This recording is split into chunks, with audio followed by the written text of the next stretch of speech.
अस्सलाम वालेकुम। इस वीडियो में बात करेंगे नज़रिया गोनोरिया की। जो नज़रिया गोनोरिया है बेसिकली गोनोरिया कॉज कराता है, ह्यूमंस में से कॉज कराता है and it is a sexually transmitted disease से सेक्सुअली ट्रांसमिट होती है। दूसरा ये देखा गया कि जो न्यूबॉर्न्स हैं, न्यूबॉर्न्स में भी वो न्यूबॉर्न्स जो कि ये कहते हैं उन न्यूबॉर्न्स में भी ये बेसिकली हो सकती है। Newborn's can be infected during birth, specially दोस्त न्यूबॉर्न जो ऐसी फीमेल से आ रहे हो जिस फीमेल के जेनेटल ट्रैक्ट में नज़रिया गोनोरिया प्रेजेंट हो, तो उनमें भी क्या कहते हैं ये वाली डिजीज़ आ सकती है। अब होता क्या है कि जो नज़रिया गोनोरिया है इसका ये देखा गया कि जो इसकी जो डिजीज़ है it is symptomatic in man, where as जो वुमेन होती हैं दे आर मोस्टली एसिम्टोमेटिक और जेनेटल ट्रैक्ट के इन्फेक्शन कॉज कराता है। इसका जो मेन विरुलेंस फैक्टर है जो कि मोस्ट इंपॉर्टेंट है वो है पिलाई। पिलाई के थ्रू इसकी अटैचमेंट होती है टू म्यूकोजल सेल सर्फेसिस, और जो इसकी सेल वॉल है, सेल वॉल पे इसके काफ़ी इंपॉर्टेंट विरुलेंस फैक्टर मिलते हैं। एक तो हमको एंडोटॉक्सिन मिलता है, एंडोटॉक्सिन हमें यहाँ पे मिलता है lipo oligosaccharide. Normally gram negative bacteria में लाइपो पॉलीसैकेराइड एज एंडोटॉक्सिन होता है, लेकिन नज़रिया गोनोरिया में lipo oligosaccharide as a endotoxin use होता है। और उसके अलावा जो हमें इंपॉर्टेंट सेल वॉल पे विरुलेंस फैक्टर मिलते हैं वो हमको आउटर मेम्ब्रेन प्रोटीन्स मिलती हैं। इसके अलावा ये वाला माइक्रो ऑर्गेनिज्म भी आईजीए प्रोटीन सेक्रेट करते हैं जिससे आईजीए को क्लीव करता है and it does not have any capsule.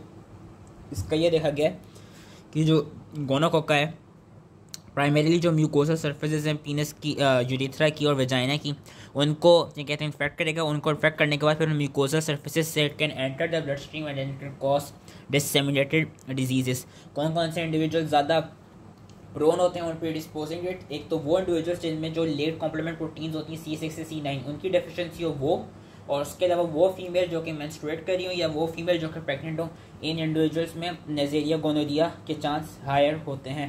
Clinical findings हैं, क्लिनिकल फाइंडिंग्स ये हैं कि एक तो लोकलाइज इन्फेक्शन मिलेंगे हमें, लोकलाइज इन्फेक्शन हमको मिलेंगे जेनिटल ट्रैक्ट में, लेकिन अगर ये डिसेमिनेट करेगा तो डिसेमिनेट जहाँ पे भी करेगा वहाँ पे भी हमको डिफरेंट इन्फेक्शंस मिलेंगे।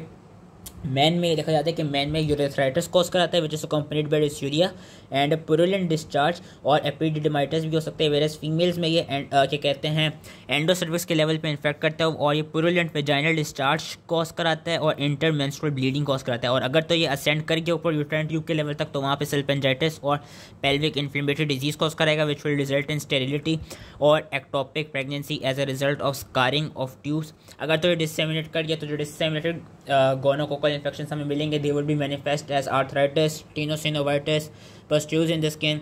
एनोरेक्टल एरिया पे ये डिसेमिनेट कर सकते हैं, थ्रोट के लेवल पे डिसेमिनेट कर सकते हैं जहाँ पे फिर एंजाइटिस कॉज करेगा, और इवन आई के लेवल पर भी ये डिसेमिनेट कर सकता है। जो वो होते हैं न्यूबॉर्न्स होते हैं, न्यूबॉर्न्स में ये देखा जाता है कि न्यूबॉर्न्स में क्या कॉज कराता है, कॉज कराता है विरुलेंट कंजंक्टिविटिस जिसका एक और नाम है ophthalmia neonatorum and it is a result of gonococcal infection which is acquired from the mother during passage through the birth canal. Lab diagnosis क्या है? लैब डायग्नोसिस ये है कि जो डिस्चार्ज है उसको हम ग्राम स्टेन और कल्चर करेंगे। मैन में देखा गया कि मैन में अगर हम सिर्फ ग्राम स्टेनिंग करें तो ग्राम स्टेनिंग के थ्रू भी हम इजीली डायग्नोसिस कर सकते हैं नज़रिया गोनोरिया की। मैन में हमको क्या मिलता है कि मैन में ये देखा जाता है कि हमको जब हम उसके डिस्चार्ज की जो यूरिथ्रल डिस्चार्ज है उसकी जब हम ग्राम स्टेनिंग करेंगे तो उसमें हमें ग्राम नेगेटिव डिप्लोकोकाई मिलेंगे which will be present within the polymorphonuclear sales.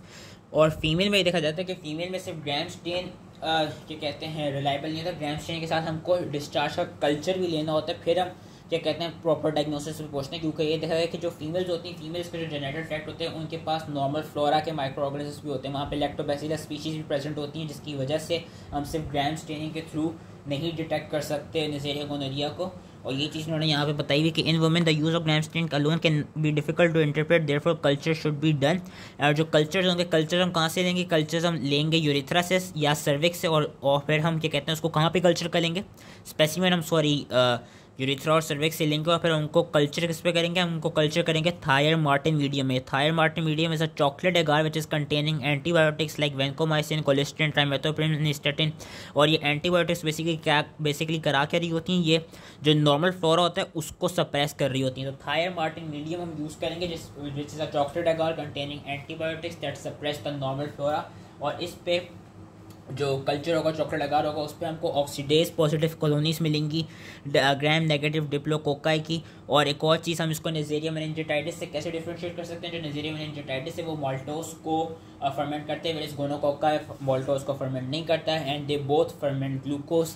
इसके अलावा हम ब्लड से और जॉइंट फ्लूइड को भी कल्चर कर सकते हैं, ब्लड को और जॉइंट फ्लूइड को भी हम कल्चर कर सकते हैं चॉकलेट अगार पे। और जो न्यूक्लियर एसिड एम्पलीफिकेशन टेस्ट होते हैं, जो नाट्स होती हैं, उनके थ्रू हम स्ट्रेप्टोकोकल न्यूक्लिक एसिड्स की प्रेजेंस को डिटेक्ट कर सकते हैं इन द पेशेंट स्पेसिमेन, और ये हम स्क्रीनिंग पर्पसेस के लिए यूज़ करते हैं। इसकी ट्रीटमेंट क्या है? इसकी ट्रीटमेंट इस सेफ्ट्राइक्सोन के अलावा हम जो प्रेग्नेंट फीमेल है उनको हम डॉक्सीसाइक्लिन दे सकते हैं, जो प्रेग्नेंट फीमेल है उनको हम एजिथ्रोमाइसिन भी दे सकते हैं, और हम साथ में एजिथ्रोमाइसिन के अलावा जेंटामाइसिन भी यूज़ कर सकते हैं। एंड इसका गोनोरिया का ये देखा गया कि ये इसकी जो वो है री इन्फेक्शन है वो काफ़ी हाई है। तो अगर तो ये ट्रीट हो भी जाए, ट्रीट होने के अराउंड 3 महीने बाद हमको जो नाथ से जो न्यूक्लिक एसिड एम्प्लीफिकेशन टेस्ट हैं वो दोबारा कराने चाहिए, दोबारा स्क्रीनिंग करानी चाहिए।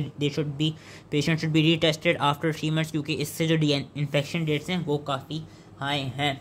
प्रिवेंशन कैसे होती है? क्योंकि सेक्सुअली ट्रांसमिटेड डिजीज़ है, तो प्रिवेंशन एक तो ऐसी होती है कि कॉन्डोम्स को यूज़ किया जाए। दूसरा वो क्या कहते हैं जो सिम्टोमेटिक पेशेंट्स हैं उनको प्रॉम्प्टली ट्रीट किया जाए, और साथ ही जो उनके सेक्सुअल पार्टनर्स हैं उनको भी प्रॉम्प्टली ट्रीट किया जाए। और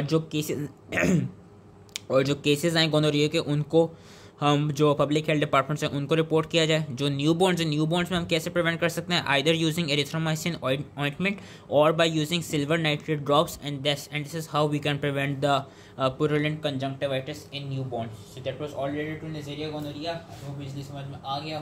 थैंक यू।